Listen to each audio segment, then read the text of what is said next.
प्यार अंधा होता है ये तो आपने सुना होगा, लेकिन अगर प्यार करने वाला अंधा हो तो आज जो हमारे शो में एक ऐसी शख्सियत आ रही है जिनका प्यार अंधा नहीं है, वो खुद अंधे हैं और उनकी जो पत्नी है वो उसे छोड़ के मतलब चली गई है।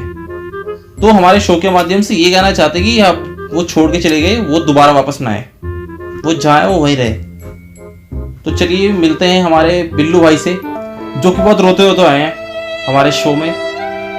पता नहीं कहाँ कहाँ से, कौन कौन सी झाड़ियों से, पेड़ों से, नदियों से, नालों से तैरते तैरते अपना फलान कटवा के बेचारे रो रहे हैं। अभी भी बस रो ही रहे हैं जब से आए। अरे कलावती, अरे भाई साहब देखिए, रोइए मत वरना मुझे भी रोना आएगा।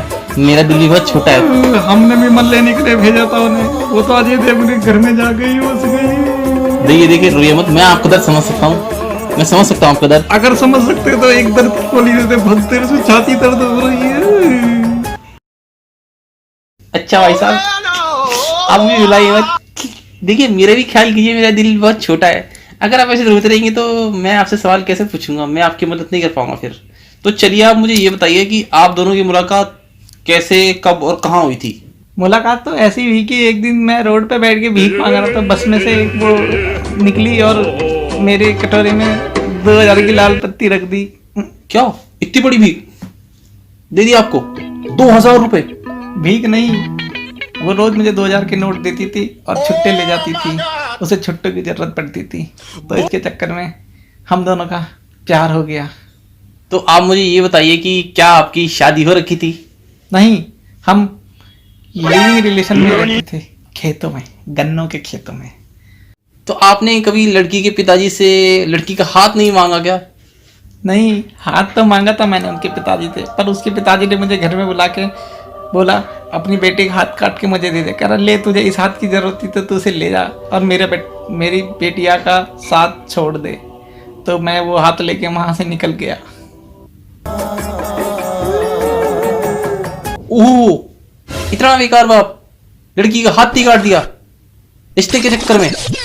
दरअसल बात यह है कि हम एक दूसरे से बहुत प्यार करते थे, पर उसके पिताजी को हमारा रिश्ता बिल्कुल मंजूर नहीं था। उसके पिताजी चाहते थे कि हमारी बिटिया की शादी किसी मछुआरे के साथ करा जाए, क्योंकि अगर अकाल पड़ने पर कभी खाना ना हो तो मछुआरा मच्छी खिलाकर अपनी पति पत्नी को और बच्चों को सही से पाल सके।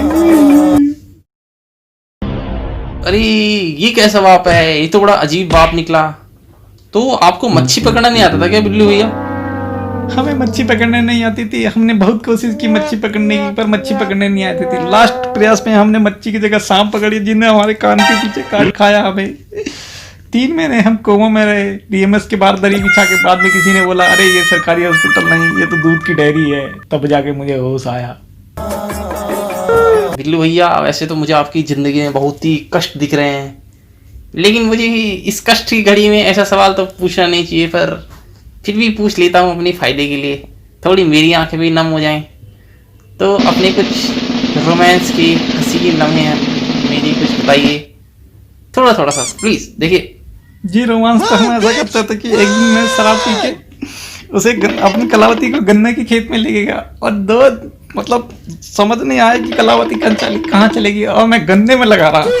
बाद में सरपंच के लोगों ने मेरे को पकड़ा और सरपंच के पास ले गए। कह रहा जितनी भी तुमने गन्नों की फसल की नुकसान करी है उसकी भरपाई तुम करोगे।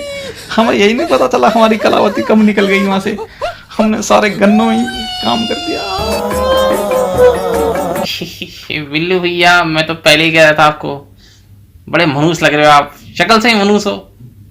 अच्छा ये जो आपको ब्लैक चश्मे हैं, ये जो आपने ब्लैक चश्मे पहने हैं, ये आपको कौन सी उम्र से लगे, मतलब कब से लगे हैं? मैं जब पेट में था तब से ही मेरे चश्मे लगे। मेरे मम्मी ने हमारा चश्मा पेट में ही मंगवा लिया था, और बिना आंखों के हमने इतने रंगीन सपने देखे थे कलावती के साथ। अगर हमारी आंखें होती तो हम कलावती की बहन के साथ ही रंगीन सपने देख लेते। आपकी जितनी मैंने बातें सुनी अब तक, साबित होता है आप बहुत बड़े बेशरम हो, बड़े ही निराई ठरकी इंसान हो आप। अच्छा किया आपके साथ भगवान ने जो आपकी आंखें फोड़ दी। और अब पता है मुझे गुस्सा नहीं आ रहा आपकी बातें सुन के। अगर आपकी आंखें होती तो आज उन्हें यहाँ पे फूटनी थी हमारे शो में आके। जिस तरीके के आपने लास्ट टाइम अश्लील बयान दिए अपने, बहुत गंदे हैं, बड़े भद्दे, बड़ी जुल्ले लाल कभी माफ नहीं करेगा आपको।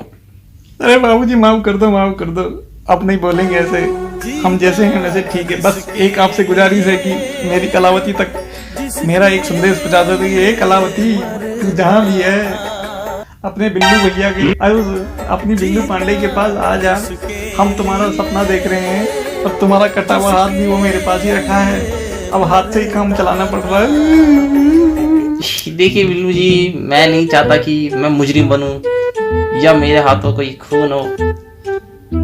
आप अगर अपनी भलाई चाहते हैं तो प्लीज बड़ी यहाँ से आप चले जाइए, वरना आंखें तो क्या हड्डी हड्डी भी नहीं रहेगी आपकी।